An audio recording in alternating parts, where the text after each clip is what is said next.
Anyway, the Johnson Institute model that you see is, I call it the SWAT team approach, where you use, like SWAT teams do, overwhelming force to come in on the person and then haul them off to treatment. And many times the treatment is in a private hospital somewhere, which is normally very expensive and short, and not necessarily, by any means, not necessarily the best way to arrange treatment, or not the best treatment form.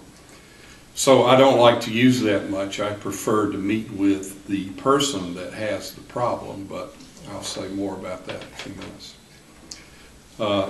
Among the things that you can do, there are some things that are direct, head-on approaches, and there are other things that you can do behind the scenes that sometimes people never know that you did, but cause events to happen that will move somebody from their alcohol and drug disease into treatment or into recovery, which is the goal. There are many things that just happen naturally, and sometimes the families fail to take the opportunities to capitalize on these things because they then rescue the person that's created this problem.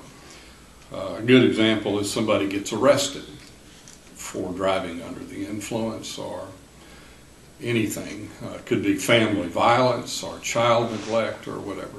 And instead of using that as an opportunity to move somebody into treatment, they use that to find out how to save them from it, how to rescue them from the natural results of their alcohol or drug use. But an arrest is a great opportunity, a silver platter opportunity for intervention, if you will take that opportunity that's given to you. Or you can arrange to get somebody arrested. Sometimes one of the things that families have decided to do is to go to the local police and describe the car, the color of the car, the license plate number, the driver, and say every night they go from this saloon along this path home. They're driving drunk. They arrive home drunk. Arrest them. And the police are glad to do that. Then there's the opportunity for intervention.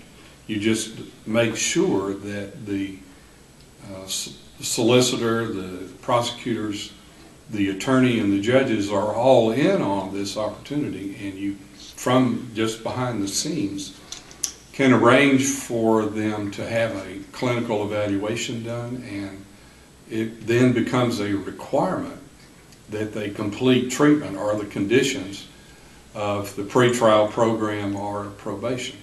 It works very, very well. That's an example of higher power coming to intervene in a situation.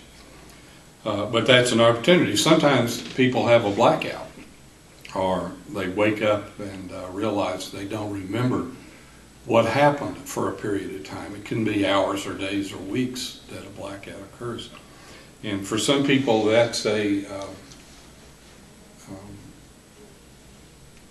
scary thing, or an event that occurred that caused them to take seriously looking at their alcohol and drug.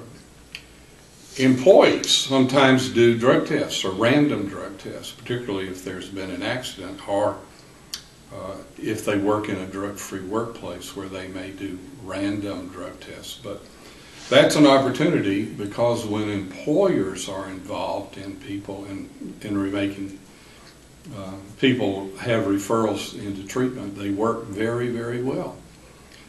And that's something that's not widely known, because there's such a common belief that you can't do anything about the alcoholic or the drug addict problem until they ask for help. Well, that doesn't happen. They will die in their disease more often than not. And waiting around for somebody to see the light or to ask for help is a total waste of time, and they've gotten sicker and sicker. And the consequences of their use and drinking has capitalized in their causing problems in their body and finances and legal problems, and it's just not at all necessary to wait. You would not say that about any other disease, that you have to wait for people to ask for help. You want to intervene sooner the better, and like all chronic diseases and cancers and other health problems, the earlier detection and the earlier the intervention, the better the outcomes, and the better off everybody is. Anyway, there are things that just happen naturally or that you can cause to happen. One thing that research has shown is that one of the reasons that people stop drinking is that their doctor told them that. And it can be because their liver enzyme tests or other physical issues, heart disease and so on, that the doctor told them to stop drinking. Other times, families have told the doctor what was going on, either verbally or in written form or something, and then the doctor, knowing that, then asks these questions of their patient and tells them they're going to have to stop drinking. Now, I believe that particularly with alcoholics, they know that there is a problem with them, that they're drinking excessively, that this is causing problems for them and others, and that someday they're going to have to quit.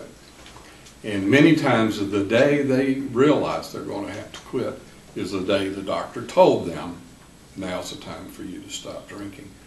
So that can be something that can be speeded up. Instead of waiting for them to have a serious case of cirrhosis of the liver, go ahead and speed that process up.